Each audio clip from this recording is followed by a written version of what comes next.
and some of you probably still have one of these. But this one is on being thankful. And I want to read some of this to you. Gratitude changes everything. Start with recognizing what you have to be grateful for. Then learn to express your appreciation. And as you share your appreciation with others, both you and they will be blessed. And then in this booklet, he gives many examples of thankfulness in the Old Testament and thankfulness in the New Testament. And there's many, many more than he put into this booklet. But did you know that some of the titles in this, it says, thankfulness is God's due. We're obligated to give thanks to God. Also, he says, thankfulness eases stress. And then he lists several verses. Philippians 4:6 through 7. Do not be anxious about anything, but in every situation by prayer and petition with thanksgiving, present your requests to God.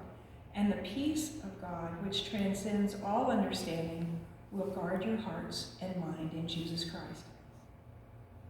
Think about those words, and they're very comforting.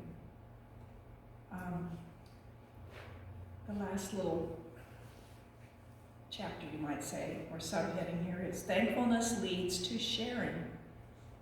Let the message of Christ dwell among you richly as you teach and admonish one another with all wisdom through psalms and hymns and songs from the Spirit, singing to God with gratitude in your hearts. Isn't that what we've just done this morning?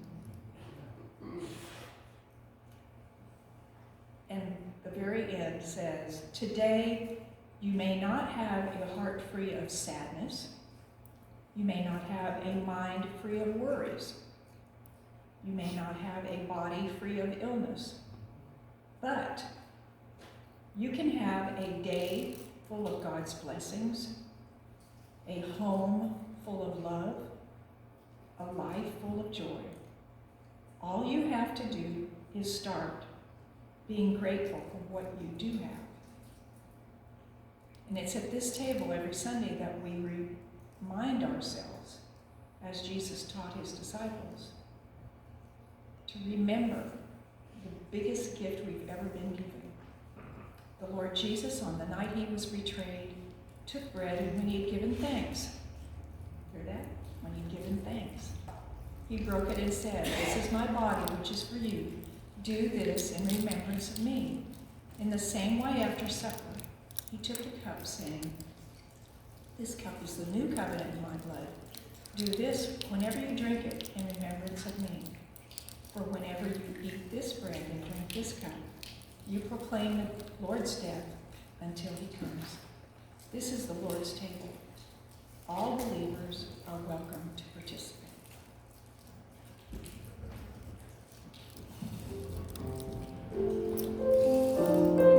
Good job. Let's give a hand for our praise team and Miss Lane, leading our worship. Beautiful times, always. I'm so happy to be here with you. I always love when the phone rings and it's Al and says, "Hey, can you fill in for me at Central Christian?" And I say, "I would be honored." You always make me feel so welcome, and Betty and I really enjoy coming over and fellowshipping with you. I have prepared a brief series.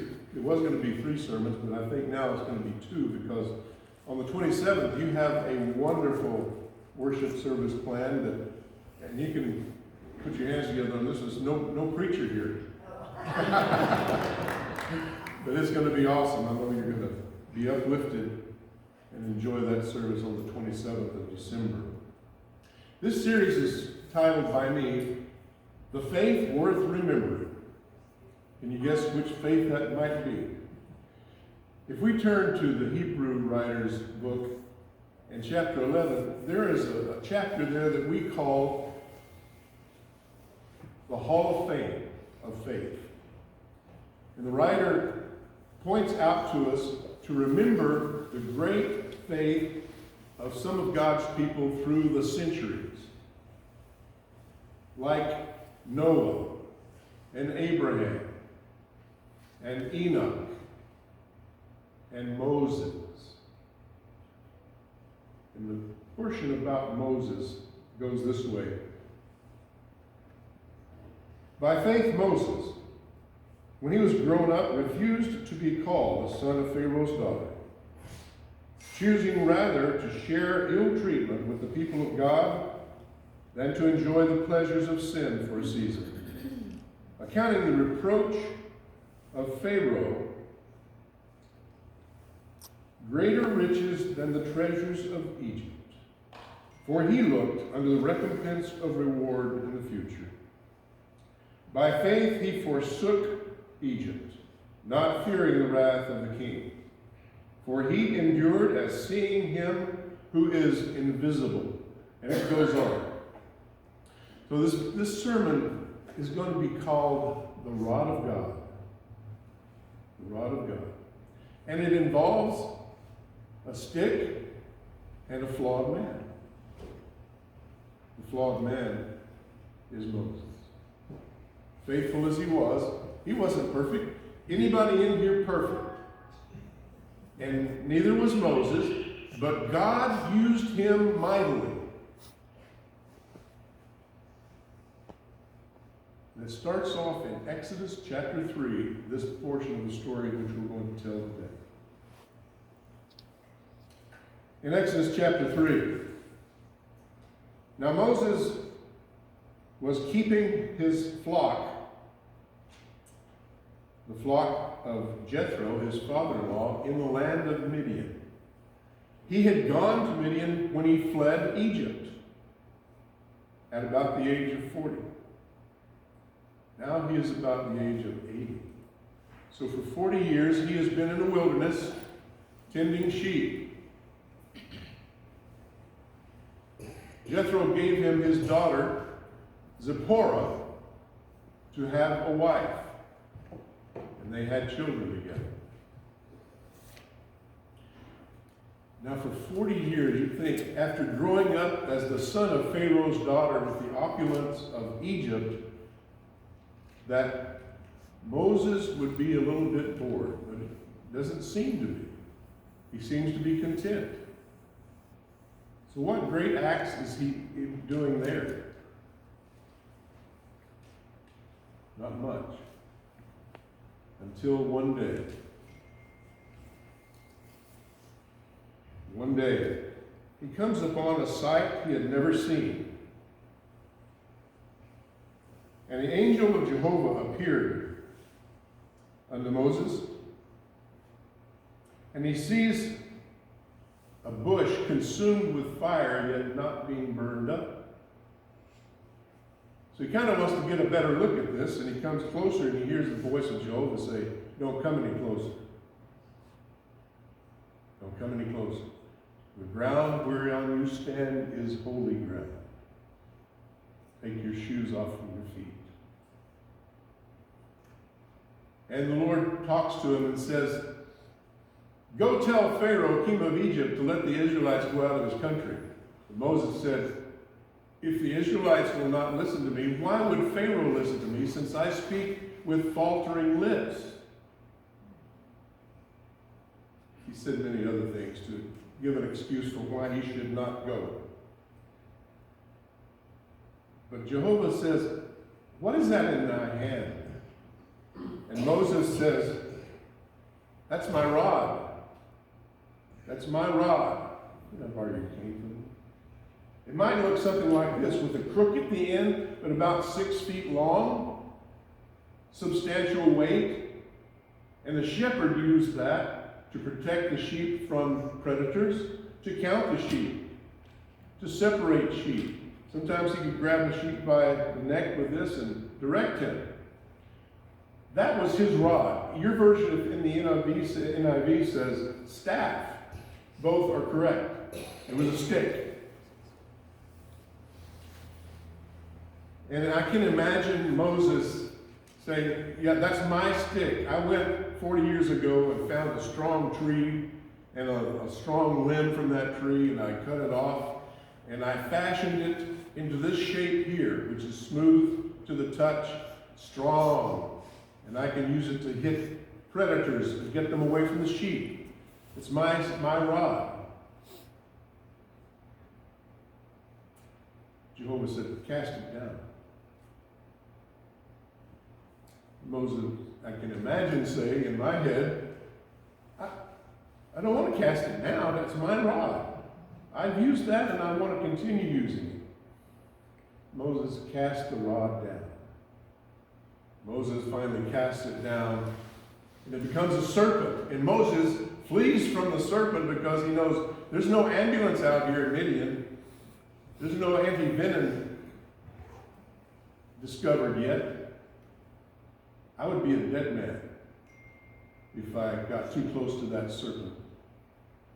God said, Moses, pick up that serpent by the tail. Moses said, second thought, I don't really want that stick anymore. I was thinking about making myself a new one, so you can have that one. You can keep that rod. Jehovah said, Moses, pick it up by the tail. Lord, everybody knows if you're going to pick up a snake, which I don't advise, you pick it up right behind the head so it cannot turn around and bite you and kill you. Nobody would pick up a serpent by the tail. Moses, pick it up by the tail. And Moses does, and it turns back into a rod. Now here's the good part.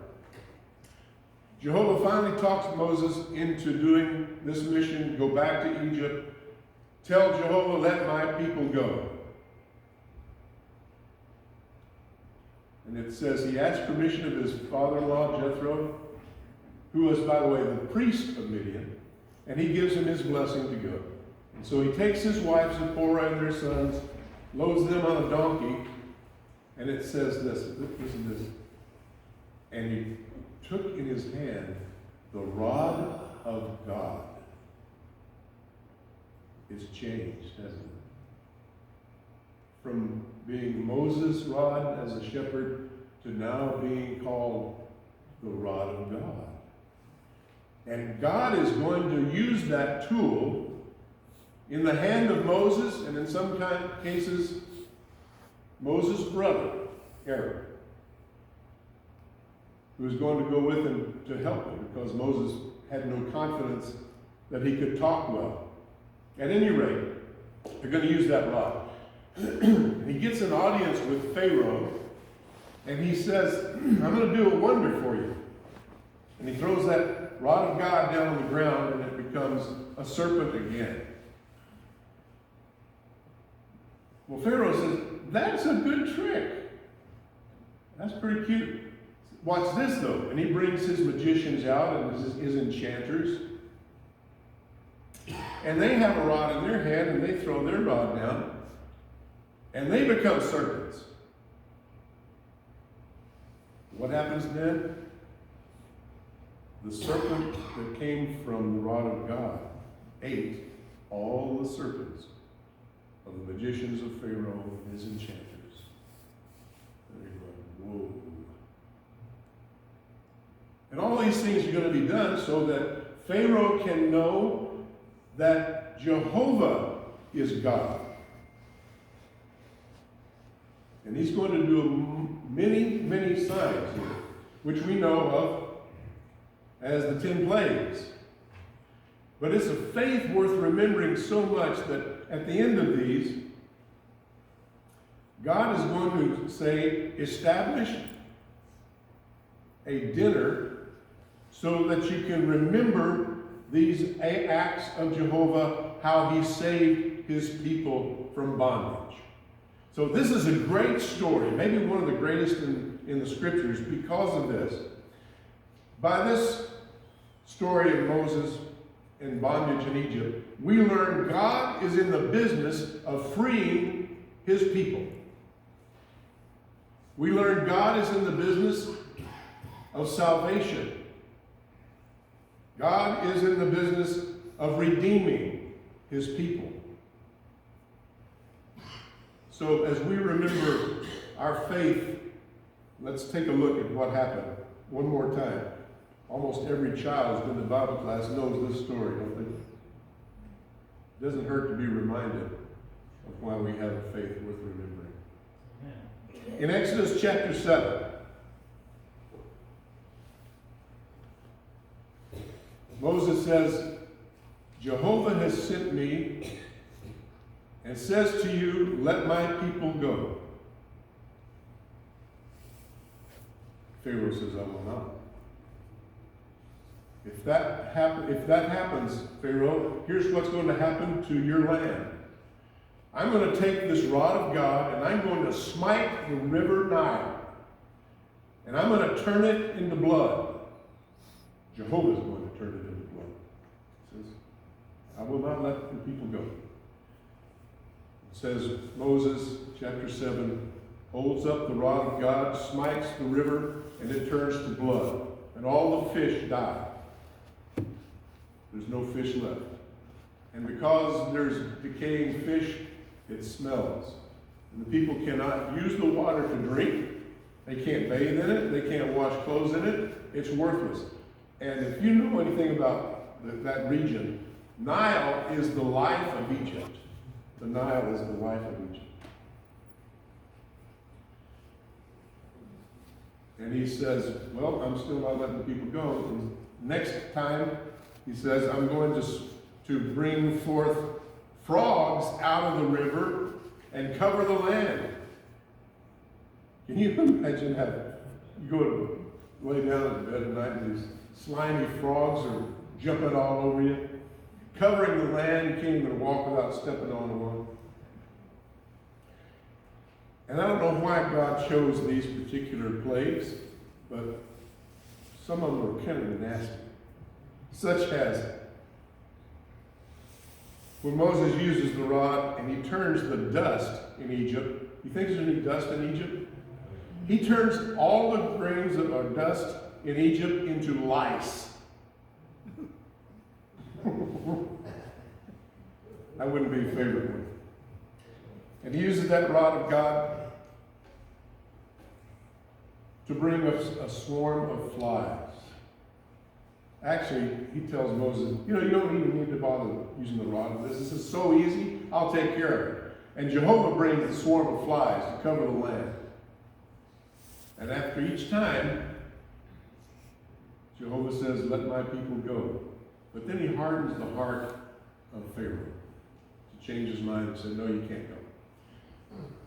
And it tells us directly that Jehovah did this so that Pharaoh would know that I am Jehovah. So that Pharaoh would know there is none like me. So that Pharaoh would know I am God. The story continues, and we're going to skip over the rest of those until the last one. But I kind of like the one where he brings fire and hail together, which I've never personally seen. With the thunder and lightning, Moses said, you better bring all your people into the house or into the barn, because pretty soon there's going to be a hailstorm like you've never seen. And anybody that was outside died from the hail, except the people of Israel. I think Pharaoh would get the message pretty soon. But eventually it comes down to the firstborn. I want you to notice that this story is a type of the story of Jesus' sacrifice. It's foretelling what's going to happen in a more spiritual way when Jesus dies, sheds his blood, and by the blood we are saved. In this case, it's going to be a metaphor for the Red Sea. And God is going to save his people in dramatic fashion and tell Moses to raise his arm and used the rod of God to separate the river, the Sea of Red, the Red Sea, being pursued by Pharaoh's army with his chariots and his infantry, his archers, because he had said, I will let my people go because God brought this upon Egypt. I'm going to take every firstborn of Egypt, people and cattle. But he tells the Israelites, I want you to go and pick a perfect lamb. You must be without blemish, 1 year old. I want you to slay that lamb. Each household, depending on how many are in the household, can either have their own lamb or they can share with a neighbor. I don't want any food left over when this is all done. And I want you to roast that lamb, but I want you to do something first. Take the blood of that lamb, and I want you to paint the lintel across the top of your doorway and the side posts of your door with the blood of that lamb. And I'm going to take the firstborn of the land of Egypt, but if I come to your house, I will pass over it when I see the blood. And they established that meal with roasted lamb meat, the perfect lamb, and bitter greens. They call it what? The Passover feast. They still remember that faith today. The greatness of God's action against Pharaoh.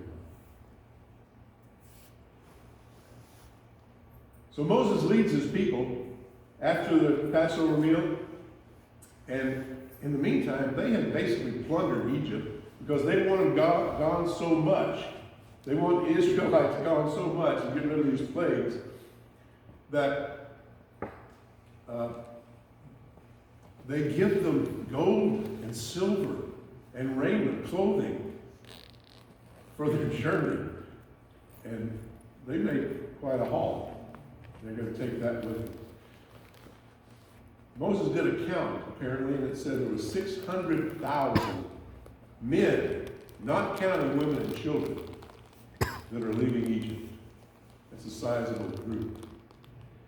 And they go out, and they head toward wherever they're going, wherever God's leading them. They don't know where they're going. But God's leading them. Fire by night and a pillar by day. And they go kind of a funny route to where they're going to cross the Red Sea. And Pharaoh says they must be lost, because they didn't go the shortest direction to get out of here. And God hardens his heart, and he goes out to chase the Israelites.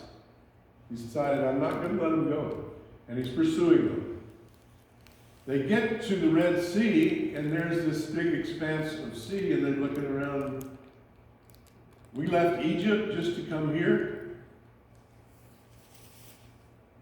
We were better off in Egypt.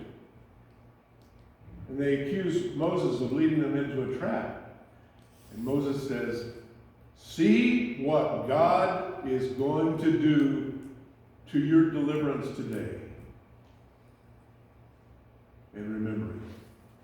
And he holds up the rod of God, and God causes the waters to depart, leaving not mud, dry ground. This is a miracle for the ages. And the Israelites cross on dry ground, and then they turn around and look and see Pharaoh's armies charging down on them. And they're coming. And they're frightened terribly. And Moses says, collapse the waters.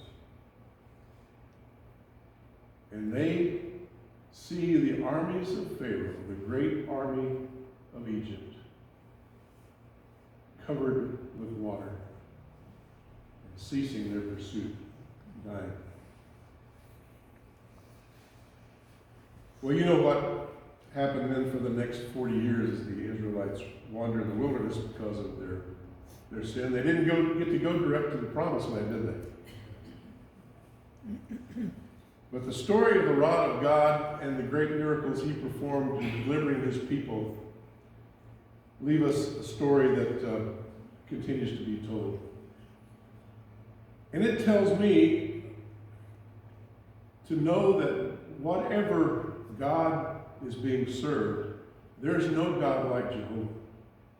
I should have asked the praise team to sing Days of Elijah, shouldn't I? There's no God like Jehovah. I love that song. So, Bob Dylan wrote a song in 1979. It's called "Gonna Have to Serve Somebody." And it goes like this. I'm just going to read the first third of it because it's a long song. You may be an ambassador to England or France. You might like to gamble. You might like to dance. You may be the heavyweight champion of the world. You may be a socialite with a long string of pearls. But you're going to have to serve somebody. Yes, indeed, you're going to have to serve somebody. Well, it may be the devil or it may be the Lord, but you're going to have to serve somebody. And it continues. You might be a rock and roll addict prancing on the stage. You might have drugs at your command and women in a cage. You might be a businessman or some high-degree thief. They may call you doctor. They may call you chief. But you're going to have to serve somebody. Yes, indeed. You're going to have to serve somebody. And it may be the devil, or it may be the Lord. But you're going to have to serve somebody. Human beings are designed and built to serve something or somebody. Did you know that? The purpose originally that God designed you with was to love and serve him. Sometimes things get in the way and we get lost in our pathway and we start serving other things or other gods to heal the hole in our soul. And when we do that, we're serving something other than the real, true, and one God. We don't want to do that. I don't know what your particular God is. You know, I know what my weaknesses are and who I would tend to serve if it were Jehovah and his son Jesus Christ. If you get into the problem of trying to heal pain by using drugs of some one kind or another, maybe legal drugs, it may be over-the-counter drugs, it could be Schedule 3 drugs. But if you are in that position and it's controlling your life and destroying your life and relationships, I know who can deliver you. I know who can free you because our God is in the business of doing just that if you let him. And you may be saying, well, I need to change first and then I can come to Jesus. No, that's not the way it works. You come close to Jesus and he will change you. He will free you. He'll give you a new life in Christ. And that's what we want to see. Your God may be your bank account. I don't know you. It could be that your God is work, and you identify yourself by what you do at work. And it becomes so obsessive to you that you're losing your family. You're losing your relationship with God because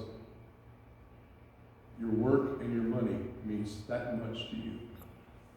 I know somebody can deliver you. What if you took your bank account and you cast it down before God and you pick up God's bank account? And by that I mean you're going to turn it over to God and let him use